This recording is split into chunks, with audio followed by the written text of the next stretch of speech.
Hello, everyone. Welcome to our live stream. My name is Matt Barami from Wolfram Research. Today, my guest is Dr. Robert Nachbar, who is a project manager at Wolfram Solutions. Wolfram Solution is the consulting arm of Wolfram Research. And Bob has been working with Wolfram Research since 2014. Bob has a PhD of organic chemistry from Brown University. He received the Wolfram Innovator Award in 2012. He joined Wolfram Research after retiring from pharma industry, where he used Mathematica and other Wolfram technologies for drug design, data analysis, and clinical research. Bob's research and computational interests include chemistry, biology, discrete mathematics, optimization, simulation, and interactive visualization. I should add that Bob is also an instructor and mentor of the Wolfram Summer Program. He is currently working with a client on epidemiological model for vaccine development. Today, Bob will discuss the spread of an infectious virus within a population using compartmental models. Handing over to you, Bob. Thank you, Mads. Hi, everybody. As he said, I've been doing this sort of modeling for quite a while now, and several weeks ago, different types of models were starting to appear both on the web and in Wolfram Community, trying to model the coronavirus pandemic and the epidemiological data, primarily those data coming from Johns Hopkins University. And some of the models were doing pretty well, and some of the models were not, and some people were making predictions and trying to extrapolate models developed for China to other countries, and making claims about how long the epidemic was going to last, what the peak was going to be, and things like that. And what I wanted to do was put out a post on Community that put these models into context a bit, to give some background about how they're used, what the assumptions are that go into them, and so that people can view the results and make informed judgments about the prediction and conclusions that were being made and drawn from them, so that they could decide for themselves what the impact might be on their own lives or their own communities. Besides, this type of work is also very interesting. It's sad that we're doing it on a disease that's having tremendous impact on the whole world these past few months, both in terms of people's health and the country's economies, and individuals' personal finances are all having serious impacts. And so a lot of people are interested, but I'm interested in trying to make a model that can predict what the disease is doing from, you might say, a mechanistic point of view. Can we understand some of the biology of the disease transmission? Can we understand some of the population dynamics, how people move around, how they interact with each other, and how they acquire the disease, and things like that, from the data that are available? The data that we have, that I'll be showing in a few minutes, is kind of unique, because we have not just the number of infected people, but we've got the number of recovered people as well as people that have died. And so that is a very rich source in terms of model building, and that's another reason why I was interested in working on this. So the title is Epidemiological Models for Influenza and Coronavirus. And the reason I wanted to include influenza, there are a couple of reasons. Number one, it's similar to coronavirus, so there should be some similarities between the models.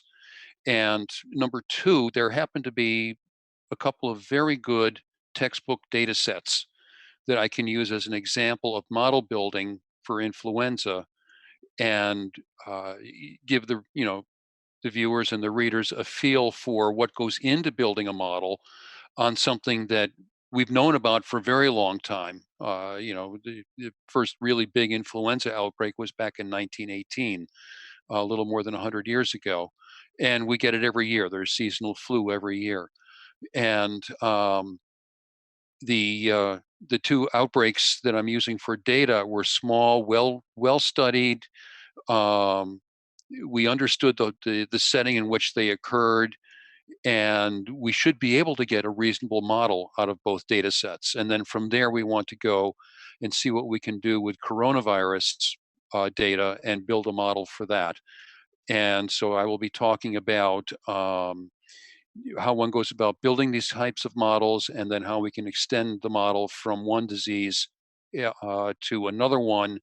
And I will show three models that I've built for coronavirus, um, and how well they do. And at the end, I will cover, I'll speak briefly about my fourth model that I'm working on that I'm hoping will do better than the first three. Okay, so a lot of background there. Um, these models are called compartmental models because we can think about putting people into compartments. Yeah, this is a diagram right here of an SIR model. It's a susceptible and infected and recovered compartment. People start out being healthy and susceptible to the disease, and then they have contact with an infected person and they become infected. Um, and this is the rate mathematically at which they become infected. There's a uh, susceptibility rate here, or a probability beta, and then the lambda of t is what's called the force of infection. And that takes into account how many infected people are around, the probability of transmitting the disease on a contact, how often contacts occur, and things like that. Once someone's infected, they reside in the infected compartment for a period of time until they recover, um, and are no longer infectious. And that's governed mathematically by the rate gamma, with the reciprocal of that is the average recovery time. And once they recover, they're in the R compartment then, and they are in the very simplest models. They're immune and no longer capable of getting the disease. Um, some diseases, though, your immunity wanes and you can get sick again. And there would, in that type of model, you would have an arrow going back from R back to the S. And a typical disease like that would be the common cold. And that's because the virus mutates, and you become susceptible to a a new virus. And so even though you're immune to the one you had a few months ago, another one comes along and you're now susceptible to that. So mathematically, we can take the compartmental description like this, and we can turn it into a set of differential equations. And the force of infection we can write out explicitly. And for this type of model here, it is just the number of infected people at time t. We can solve these differential equations. The differential equations define the rate at which the number of people in each of the compartment changes over time. And we can also consider models in epidemiology. We often consider models that take into account what's called demographics. And that's where the model is trying to model the disease over a long enough time period where people dying from natural causes, and people having babies, new births coming into the population, introducing new susceptible people into the population, has to be accounted for. And so we do that by including births coming into the S compartment, and then deaths leaving the S, leaving the I, and leaving the R compartments. The differential equations are a little bit different. We still have three, but now we have extra terms for birth there and for things like death here. So another thing I want to mention is that there's been a lot of talk about various epidemiological parameters, the probability of death, or the death rate for this disease, for coronavirus. There's another one called R0, or the basic reproduction number. The basic reproduction number gives you an average, it's an average type of statistic, average type of parameter, and it gives you a feel for how infectious the disease is, or how severe it could be, or how quickly it might spread. It's sort of a squishy number because it's an average. And there can be people in your population that are super spreaders that will infect a lot of people. And then there are other people that are infected that, because they get medical care right away, they're basically isolated and they don't infect anybody else. So a lot of things go into the basic reproduction number. So how one interprets a specific value for it, it takes a little bit of context. There's a very nice article written in the Atlantic magazine in January. There's a link to it here at the end of my notebook. Are all the references, and it gives a very good perspective about the basic reproductive number. I will say a couple of things about it, though.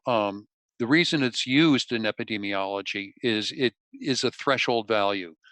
And when the value that you can compute from the observations of infected people and things like that in a disease outbreak, um, if that number is above one, that means the outbreak will become an endemic infection in the population and it will persist. If it's below one, that means it'll go through a peak and then die out.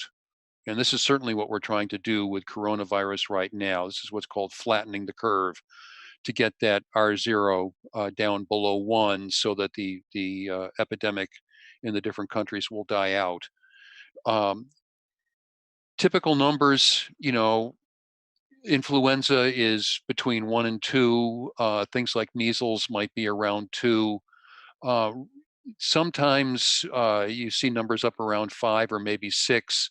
But I have been seeing some models being reported for coronavirus where the R0 that you can compute from the model is very much higher, up in the 20s, and that just doesn't make sense, and it should make one question the model and what conclusions or predictions you can make from it. So, again, trying to keep things in perspective. Also, I've seen some people use delay differential equations, and while they do have some applications in epidemiology, they do have to be used with care because they can uh, induce oscillations in the data in the different compartments. And right here, what I'm doing is I'm comparing the ordinary differential equation for the SIR model with the delay differential equation version of it. And it's essentially what I've done is replaced the recovery rate gamma with a delay, which basically means instead of on average you would recover in, let's say, 5 days, the delay differential equation model says you recover in exactly 5 days after being infected. And with the ordinary differential equation, it's the solid curves. The green curve is the number of susceptible people. The red curve is the number of infected people. It goes up through a peak and then comes down to zero again. And the blue solid curve are the number of recovered people, and eventually comes up and reaches the total number of people in the population. If you look at the delay differential equation, where all I've done is replace, I took out the gamma factor and put in a delay tau, which is 1 over the recovery rate, or the recovery time.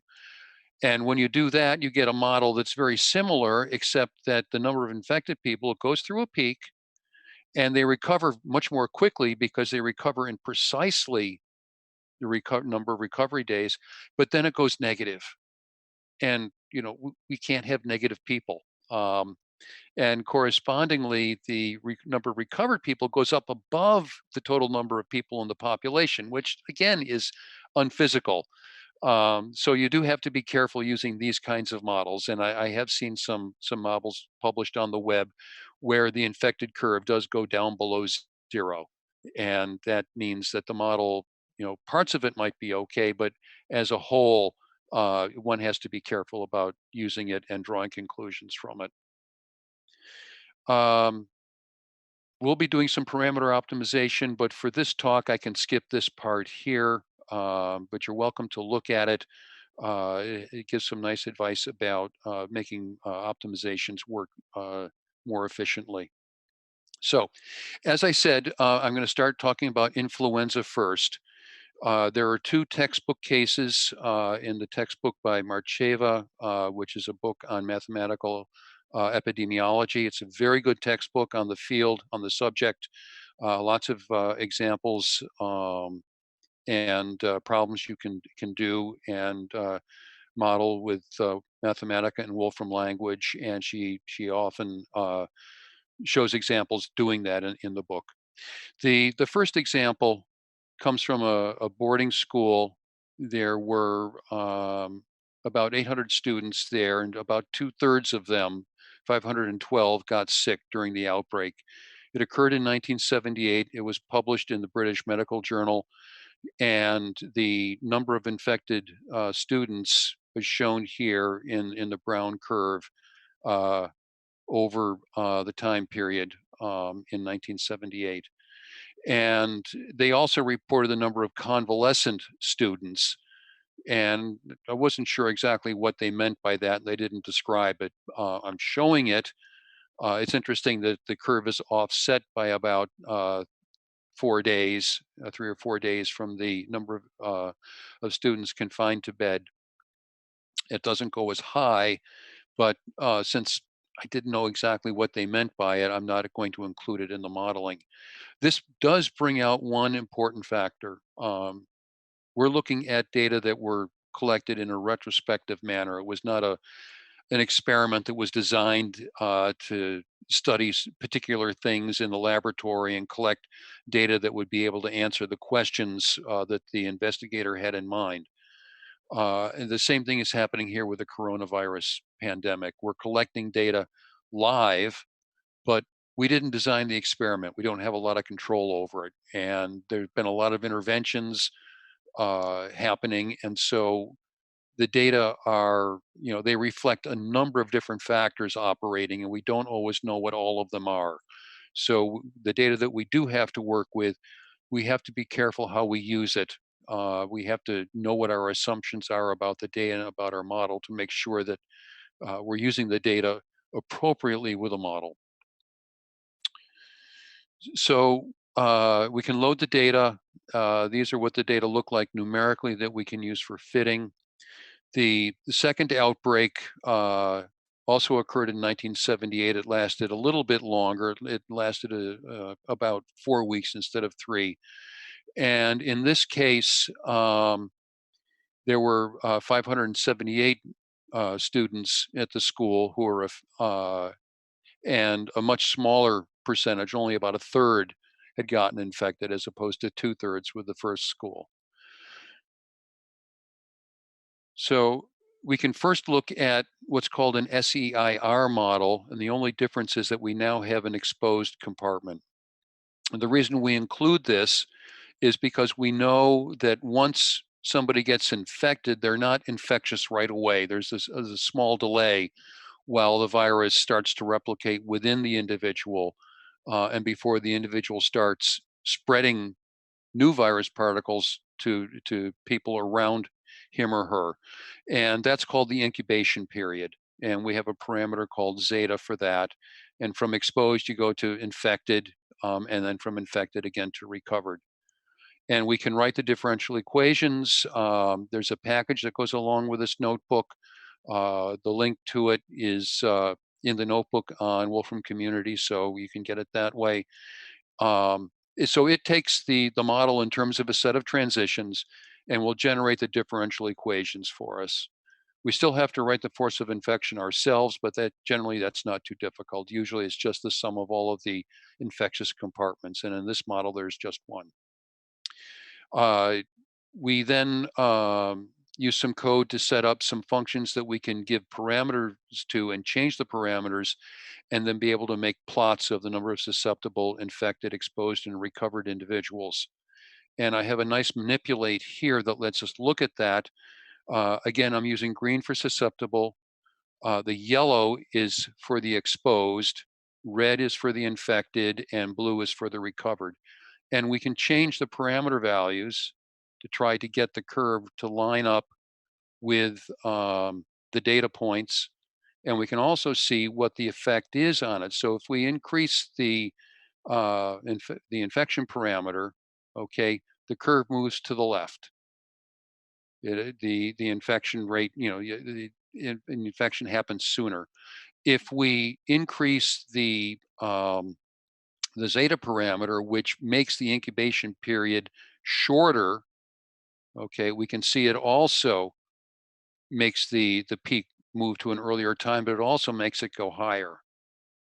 And then if we look at the recovery rate, if we increase the recovery rate, make it faster, that means the time to recover is shorter, and we see the whole peak goes down pretty much in place. And if the recovery time is longer, the peak rises, and it takes longer to recover, we can see, and so on.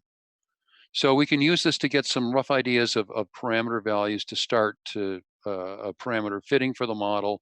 And here are the numbers that come out from the sliders. And I can take those and I can just plug them into nonlinear model fit to do a statistical fit against the data. And we get a model back. These are the optimized parameter values here, pretty close to the ones that we gave it initially. We can plot the data with the best fit curve against it and see how it does. And I can also show the 95% prediction bands around it that says that this curve, um, any predictions from our model should fall within, well, the predictions will fall right on the line, but the data points we want to fall within it. So any predictions we would make would generally fall in here. Well, this is a pretty good fit. From a modeler's point of view, you also want to look at the residuals or the errors, the differences between the observed points and the predicted point on the line. And I show two of them here. One is a function of time, and one is a function of the predicted value. And what you want to look for are any patterns, like all of the points are high at the left and they gradually get lower and then they go negative to the right or something like that. These look fairly random. One might say that there's a little bit of a pattern here where these are all high and these are all low, and that's corresponding to these points being above the curve and these being below the curve. That might indicate some degree of lack of fit, or I don't quite have the right structure of the model. Maybe an SEIR model is not ideal for these data, but generally they look pretty good. Uh, Another thing we can do is what's called sensitivity analysis, and we can look and see how changing a particular parameter will affect the predicted curve. And we saw that with the manipulation, the interactive up above. This is another way of doing it more mathematically using some calculus. And it says that if I make beta bigger, the curve is going to shift from where it is into the purple region. In other words, it's going to basically move to the left and move higher. And we saw that when we made made beta bigger before. And the same for zeta, the incubation period, with the same sort of thing. And then with gamma, we saw that it made the curve go up and down, but not shift left or right.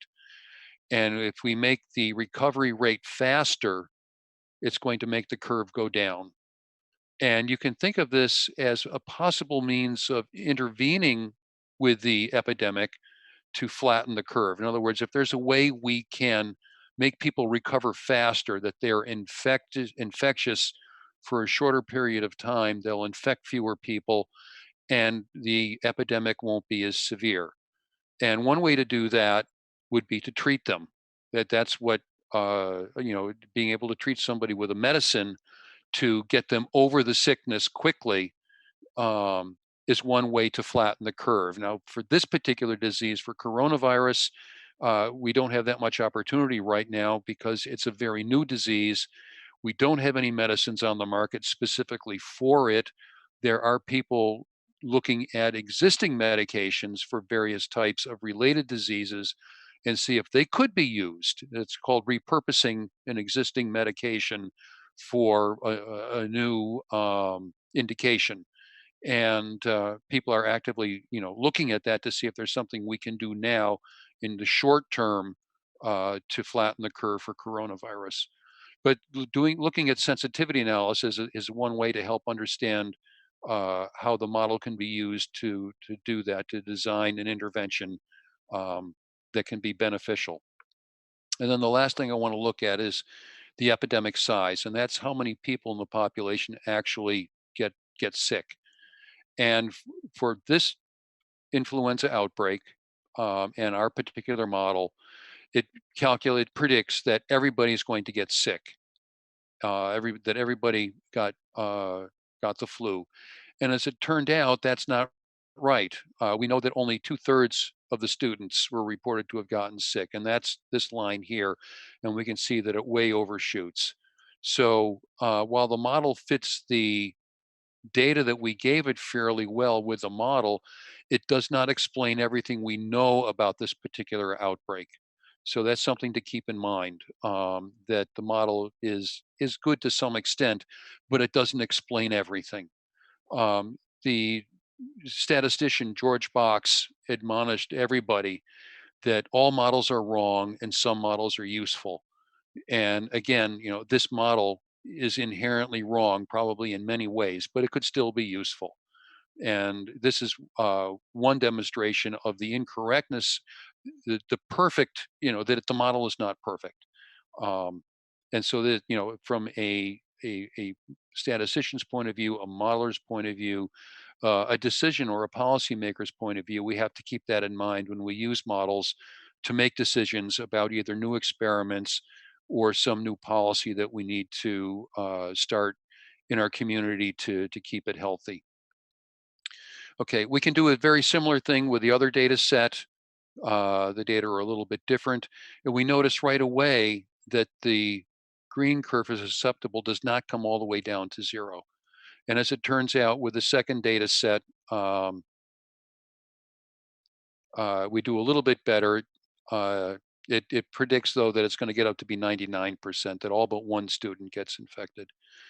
So the SEIR model wasn't perfect for us. And so let's see if we can't try another one. And when I looked at the description again, it said, the number of boys confined to bed. Well, if they're confined to bed, that means they're not in the classroom and they're not in the dining hall, um, spreading their germs around to the other students. They are in effect quarantined. And so let's build a model where we include a quarantine compartment. And so that's what I did. So after somebody's infected, at some rate or after some period of time, they get quarantined and then they eventually recover. And then there are some students, of course, that uh, are not quarantined. In fact, in one of the papers, it said that some of the senior students kept to their rooms so that they evaded detection, was the term they used. They evaded detection um, because they didn't want to have to get stuck in the infirmary with the more junior students. Um, so we can introduce this new term here. It changes the structure of the model, changes the differential equations, of course, and we can go through everything, see how well it fits. And now, even for the first data set, we see that susceptible does not come down to zero. And for the second data set, it stays way up here. And when everything gets optimized, we can see that it has a much better prediction of the epidemic size. It's much closer to the actually observed values. So we would say that this model is better than the first one, the one with a quarantine. So this next section here, I go through a bunch of the statistics. I won't go into the details here, but basically, when we compare the two models, we can see that the SQE, the model with quarantine, does generally a little bit better than the one with the without quarantine, and that the description of the two outbreaks are fairly similar because the parameter values that we get from each of the data sets are fairly similar. Now, I went one step further and computed the R0, the basic reproduction number. Brouwer gives the formulas for them for these two particular models. And when I compute them from the parameters for these models, for the two data sets, I come up with values of 7 and 17 for the SEIR model, and of 4 and 9 roughly for the model with quarantine. And those are very high. And I went and looked up what the values are for influenza itself. And this paper here by Biggerstaff and his colleagues did what's called a meta-analysis of hundreds of papers of reported outbreaks of influenza over the past century and tabulated the results. And the N here are the number of studies reported that gave a basic reproduction number, and the median value from all of these different studies, for the 1918 pandemic that killed, I don't know, millions of people worldwide, the R value was only 1.8. And some other pandemics, more recent ones, the values were 1.6 and 1.4, and seasonal flu has a value of about 1.3, low. And so, again, why is my model predicting a much higher value than ones we typically observe? Are my data that different? Is my model deficient in some way? These are things that I have to keep in mind if I want to use these models to make decisions about what to do in a community or what experiment to do next. Okay.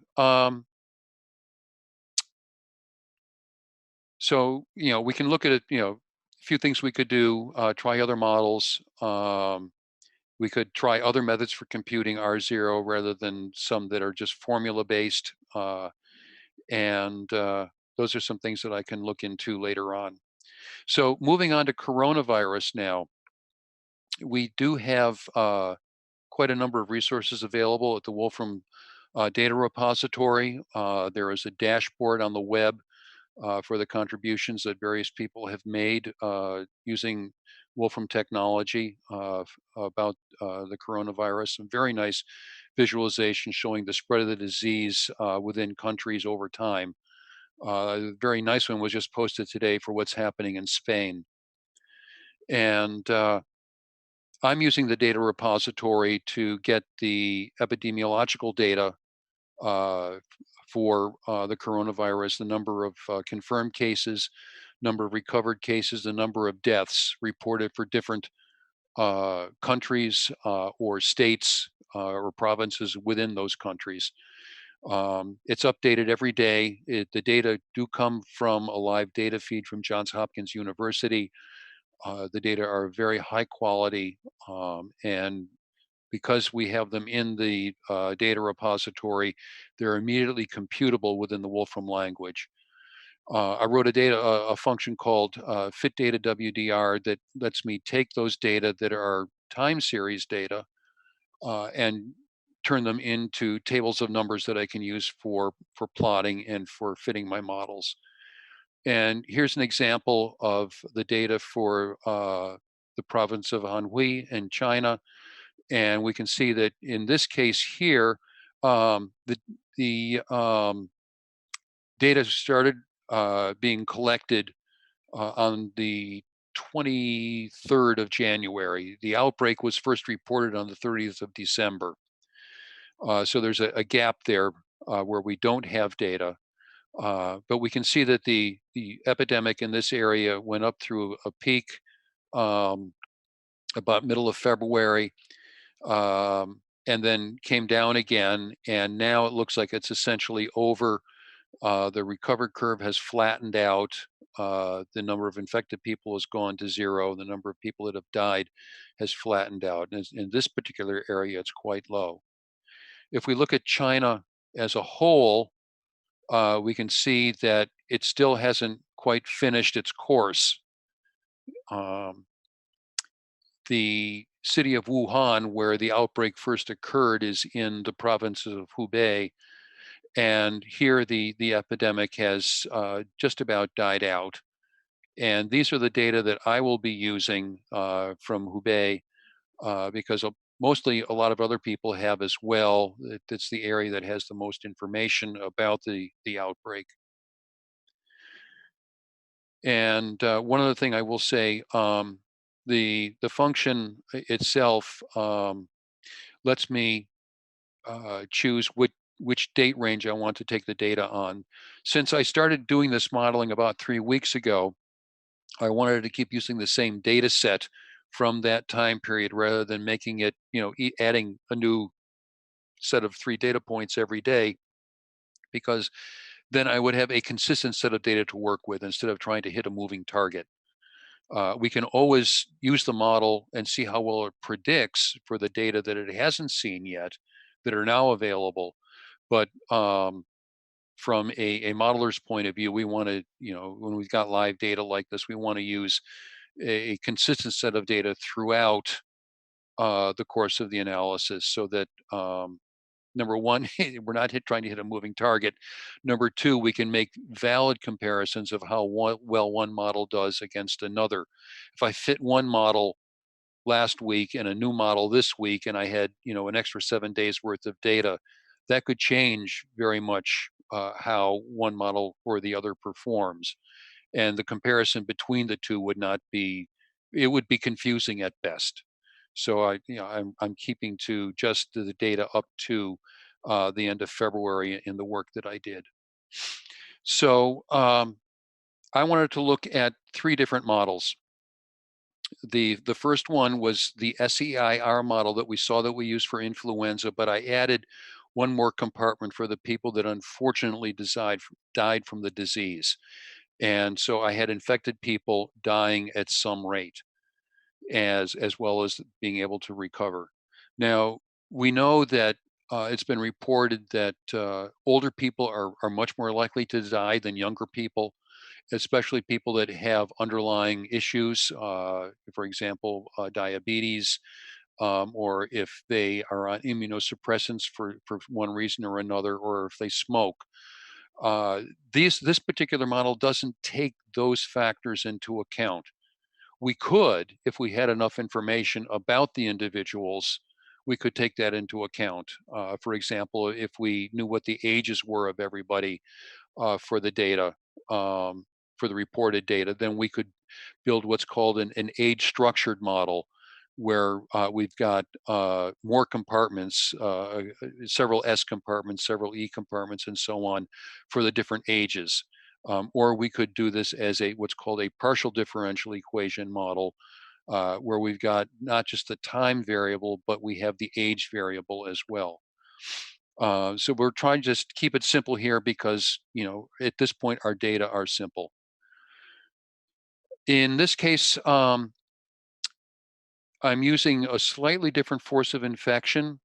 I'm including the total number of people in the population in a denominator uh, of the force of infection. And this is what's called standard incidence. It's appropriate for some diseases. Um, for influenza and SARS and coronavirus, we should probably be using what's called mass action incidence, where we just have the total number of infected people and we don't normalize it or standardize it by the population size. Um, I'm doing this sort of as a way to make it a little bit easier to model the data, because one of the assumptions of these models is that everybody will eventually be in contact with everybody else in the population. And we know that's not true. In your own community, you don't see everybody every day. And in fact, there are probably some people you never see in your whole lifetime, even though they're in the same community. So we know there's not perfect mixing, as it's called. And that is one of the assumptions of these mathematical models, is that there is perfect mixing and it's uniform and it's almost instantaneous. And so by using standard incidence is a way of saying that we don't have perfect mixing. So A we can quick, go through. Yes, just question. quick question. So does it mean that, the deaths caused by other factors other than, COVID-19 are negligible? Yes, we're ignoring them along with births, because we're looking at data over such a short time period, only a few months. Thank you. And so they, the number of new children being born is not going to affect the number of susceptible people that much in a population of 50 million, for example. And the number of people of dying from automobile accidents, dying from heart attacks, dying from old age, natural causes of death is not going to be large enough to change that. But if I were to be studying something that was happening over many years, then I would definitely want to include the demographics in the model, include births and include natural causes of death, as Mhm. well as death due to disease. Good question. Thank you. Okay, so we can set up the mathematics again in the same way. These are the data that I'm going to look at. Here's the cutoff at the end of February, and I can set up this nice interactive to look at it. The red curve are the number of confirmed cases from which I have subtracted the number recovered and the number of dead. So it should be roughly a measure of the number of people that are sick on a given day. The number of confirmed cases in the data is a cumulative number. They only add to it. They haven't been removing the number of people that have died or recovered from it. So we do have to do a little bit of data preparation first. Uh, the green again is susceptible. It says that just about everybody's going to be infected. The yellow is the exposed. The blue are the recovered, and the black curve represents the people that have died. And again, we can move the numbers around or the parameters around to see how the model behaves. Um, we know that this is Hubei, and that has a population of 56 million, but we know that not everybody's interacting with everybody else. And so I've allowed us to change the effective population size, and I've chosen 100,000 here. If I make it 50,000, we can see how the model changes. If we make it 500,000, it's much higher. You can see that it goes way up there, way off scale. Um, and I looked at for these models at 100,000 and at 50,000. For one of them, I looked at 500,000 as well. Um, so this is just some of the flexibility that we can build into the analysis. We can make some assumptions about the effective population size, and this is one way that we can look at it. Um, Now here, because I'm starting to get more parameters, I was not using the statistical fitting, and I'm using more of a parameter search and optimization approach. And the way one does that is generating, in this case, 50,000 random sets of parameter values around the ones that I found here, but with a fairly wide window to see if there are other combinations of parameter values that give me good fits. And this doesn't take too long. It takes about 10 minutes for this to run on my laptop. And then I can rank order them by the error from lowest to highest. And this is a histogram showing the lowest errors here on the left and how many there are for more and more errors. And I took all of those below about here. So all of the sets of parameters under these bars, and I can put them in a scatter plot here, looking with just two of the parameters, beta and zeta, and the error is on the other axis. And it's supposed to be turning, and it doesn't want to turn for me. So, but we can see here that we get most of the low error points in this one area. And instead of taking just one or two of these and optimizing them against the data, I actually take a larger sample, look at all the points up to about this level here, and do what's called cluster analysis, find groups of them that are similar, and then take just one set of parameter values from each group and then optimize those. And when I did that, I get a bunch of results back where these are the best fits against the data for this particular model. And we can see that we're getting the rise of the infection fairly well, but the peak occurs late and it takes a real long time to come down. And the recovery rate doesn't go up quite as fast. The recovery rate has a trajectory that's going to be going like this, and we can see that we're just not recovering fast enough. The deaths aren't too bad. Some of them they're way off, like this one here. Um, but this first one here was pretty good. So this was the how well the first model worked, and I can take the parameters from the models and compute things like the average incubation period. How many days does it take from being infected to becoming infectious?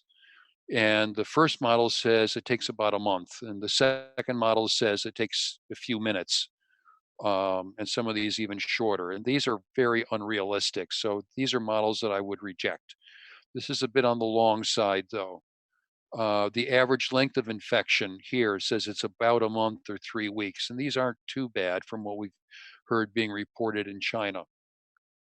And so on, the average recovery time, 6 weeks or 4 weeks, and so on. I did the same thing here with an assumption of a smaller population, and we get results that look a little bit better. The number of infected people is coming down a little faster, but still not fast enough. And again, these are the sorts of things. Now, here the incubation period being reported is 3 days, which is probably pretty reasonable. And the average duration of infection is being reported as about 6 weeks, which might be a little bit on the long side. Um, the recovery rate is being reported at about 8 weeks, which might be a bit long as well. Um, and this is a comparison of uh, the four models that I did on these data. I also changed the assumption about when the infection began. On December 30th, when they were first reported, which is probably not realistic. Probably people started being infected earlier than that. And so I had also chosen the 20th of December as the date when people first started getting infected, supposedly from that that open air food market in Wuhan. Okay, now that was the first model. I also looked at a model where I included quarantine. And again, I put the quarantine in between the infected and the Bob, can you recovery. Yep. can you please explain how would you decide to add a new compartment? Like, why you're adding quarantine here, for example? Okay. Well, we know that the people that are infected, the confirmed cases, they were starting to put them in hospitals. Just like in the influenza case, the boys were in the infirmary. Hmm. And once you are, in a hospital bed like that, you're not out talking to your neighbors, you're not shopping, you're not going to work, and you're not spreading the disease. So you're quarantined.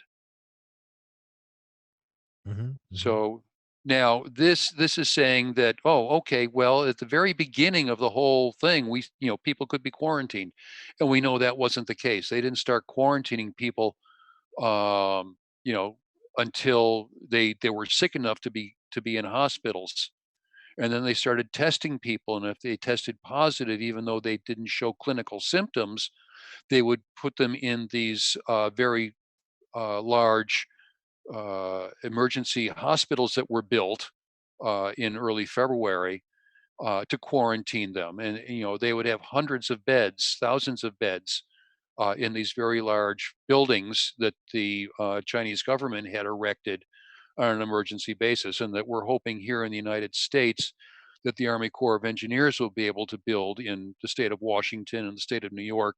The current epicenters here, because we know our hospital capacity is nowhere near enough for the number of people that are going to be getting sick. So that's why I put the quarantine here. Um, some of it makes sense when you think about the problem. Some of it comes from past experience building these models. There are other models where they put a quarantine compartment here off the susceptible, and that would correspond to people that are putting themselves in isolation, a voluntary isolation, like a lot of us are in the United States right now. We're Yeah, not that going was to my next school. We're not question. going to work. Hmm. But again, we didn't do this at the very beginning. So the rate at which it would happen would have to have a time dependent function governing that. And ideally, this should probably be time dependent as well, saying that, before a certain date it was very low, and after a certain date it was, the rate was much higher. Um, but I haven't progressed to that far yet to be able to do that. And do I have any data to support that? What rate do I use before, and what rate do I use after, and what date do I use to make the choice? It leads to more complications. So I'm trying to keep things simple right now. So I tried this model. I went through the same mechanics. And then this is the one where I also looked at 500,000 people for the population size. But again, we can see we're not doing much better. Um, we're still having, the epidemic lasting way too long. The recovery rate is still way too slow. I tried another model where infected people could be either symptomatic or asymptomatic. So you get exposed, and then some fraction of the people are symptomatic where they show symptoms, and these are the ones that the disease is certainly more severe and they die and they can recover. And then we have people that are asymptomatic, and we know this is happening with coronavirus because it's been reported that children are often infected, but they don't even know it. They might have a sniffle or two, but they're not running a fever, they're not having respiratory distress and things like that. And what's useful about a model like this is that these people here, okay, we can identify them because they're symptomatic. And we can do something about them. We can quarantine them, or they go to hospitals and things like that, and they can be treated. The asymptomatic people are still running around spreading the disease.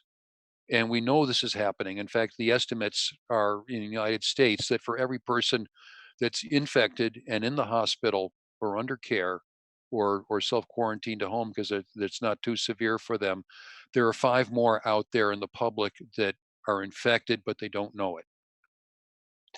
And these are the group of people that keep the epidemic going. These are the ones that we have to figure out how to manage. So this model, I only did it with 2 populations and a single start date, and it's not doing very well either. We can also see here that the epidemic size says it's going to be 100%. When we come back and look at the model with quarantine, though, we can see with a small population, everybody gets sick. With a population that's bigger, we can see not everybody gets sick. And for an even bigger population, the susceptible curve is way up here somewhere. It hasn't come down within the range of my plot. So this model with the quarantine is something that seems like it's doing better than the others. Certainly from a qualitative point of view, it is. So this is where I am with the modeling right now. And we can say that, all 3 models that I've looked at exhibit long tails on the peak, which isn't reflective, does not model the real data. The recovered compartment, which is the blue points in the blue curve, never recovers fast enough for these models. We're usually fitting the death data fairly well. Most of the models give an epidemic size that's going to be 100%. Everybody gets infected, but some of them, the ones with quarantine, don't do that.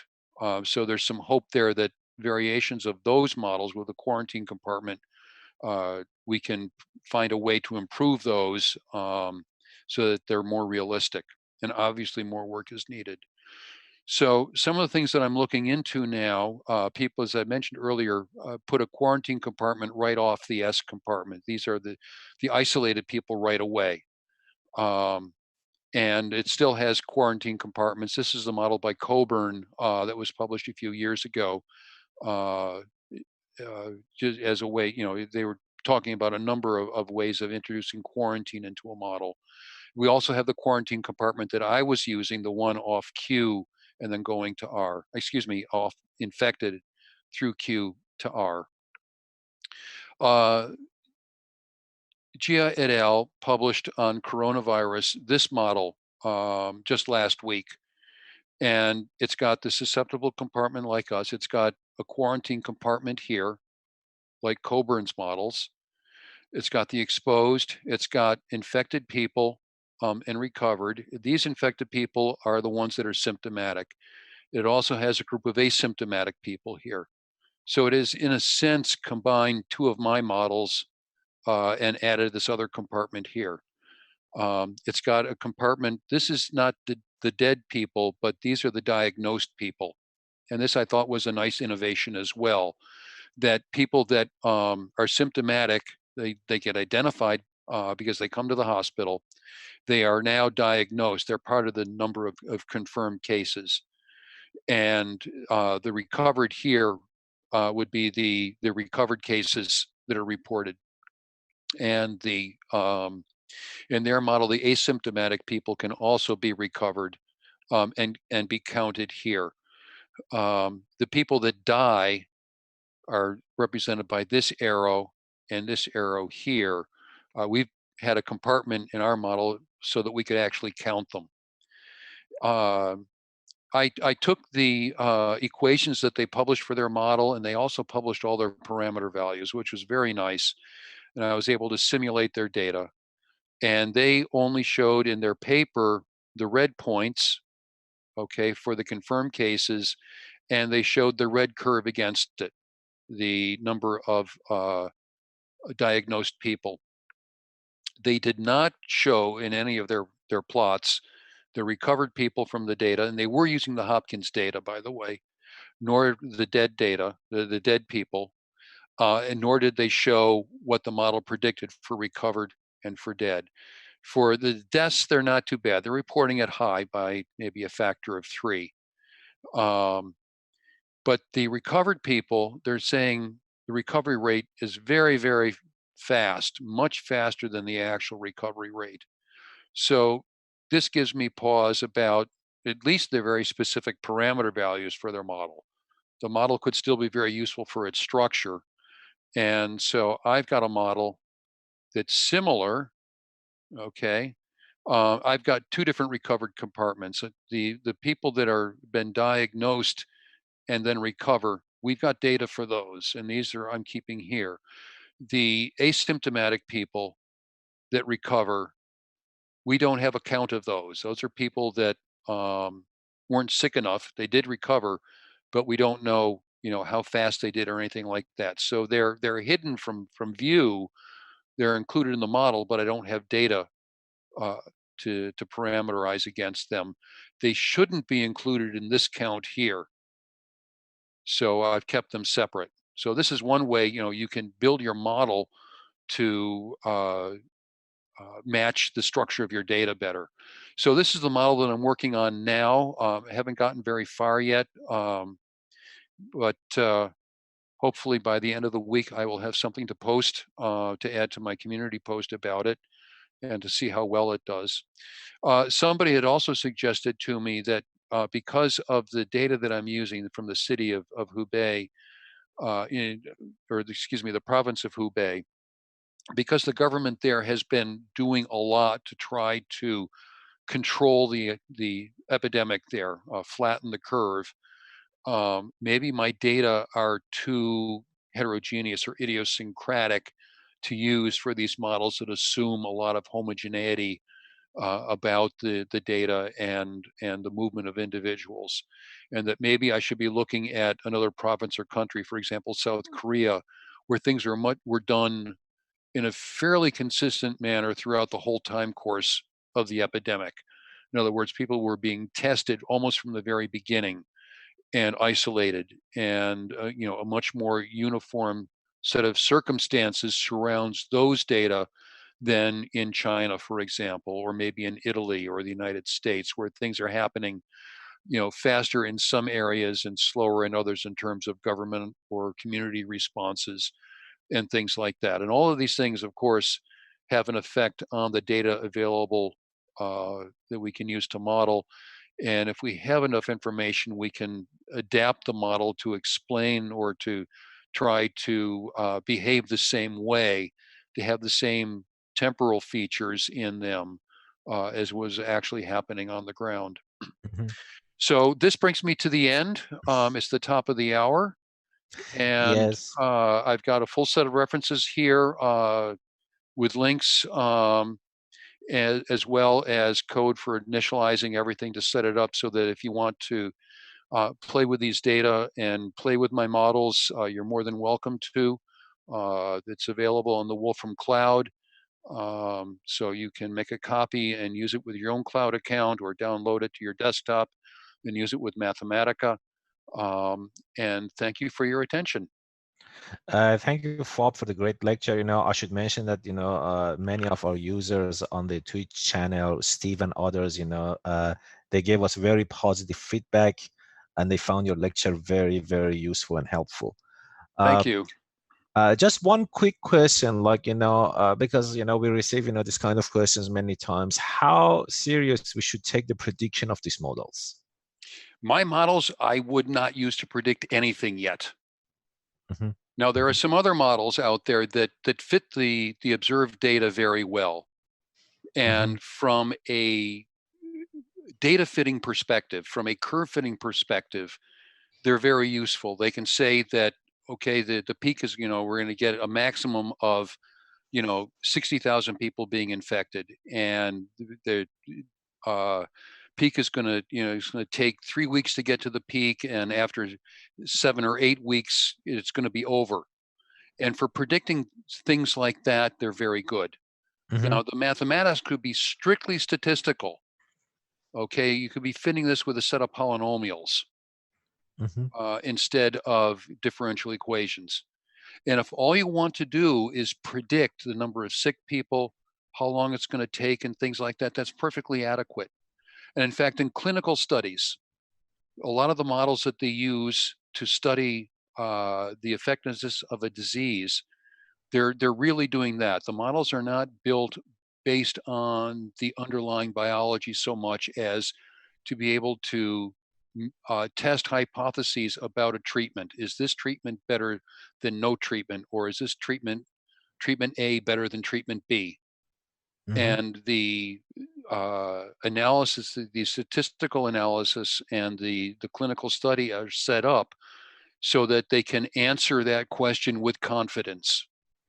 That Mm-hmm. the answer that they get is uh, due to the data that was collected and not just a random chance from the data they happen to have. Mm-hmm. Mm-hmm. Um, Very good these models, explanation. yeah, these models here that I'm trying to build, I'm trying to understand the mechanism of the disease spreading within a population. So for me, it's the structure of the model, the number of compartments and how they're connected, and can I understand what's happening in terms of population dynamics and disease dynamics. Bob, can you And show the very last graph, the one that you're working on? this one. Yes, this one. So let me just comment one thing because both me and Bob, by training we are chemists. Those of you who are familiar with the chemical kinetics, this is the same thing that we have in chemical kinetics. It's a reaction mechanism. You have different, chemicals, intermediate, compounds, etc. So it's exactly the same approach, but we are applying that, for a totally different system.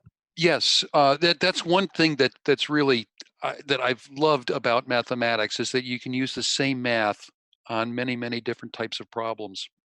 Mm-hmm. As Mads said, we're both trained as chemists, and I actually started doing this to model chemical kinetics, and then I used the same setup to model hepatitis C viral dynamics within a patient when I was working in the pharmaceutical industry, and we were trying to understand how one particular antiviral worked compared to another.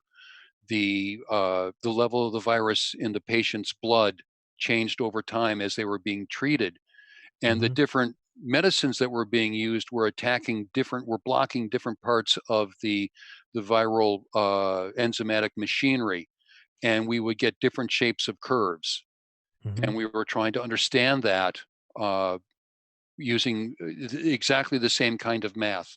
Biologists also use the same kind of math to study ecology, population ecology. The different kinds of animals in a given environment, and how their populations grow or decline based on food supplies Mm-hmm. Mm-hmm. and other conditions like that, or if a new predator comes in, an invasive species, and what effect that can have on the native species. Um, Mm-hmm. and it's all the same math. Yep. We just change the variable names, but we use a lot of the same machinery to solve these problems, which it makes for me, I find it extremely fascinating and gratifying that we can use similar tools for many different areas and make a difference. Very instructive. I think that's a very good point to wrap up our session. Thanks again, Bob, for very, very interesting, lecture. You were watching in our live streams through Wolfram channel. You can find a recorded video on Wolfram YouTube channel. You can also download the notebook material from our community. Thanks for watching. Have a wonderful day.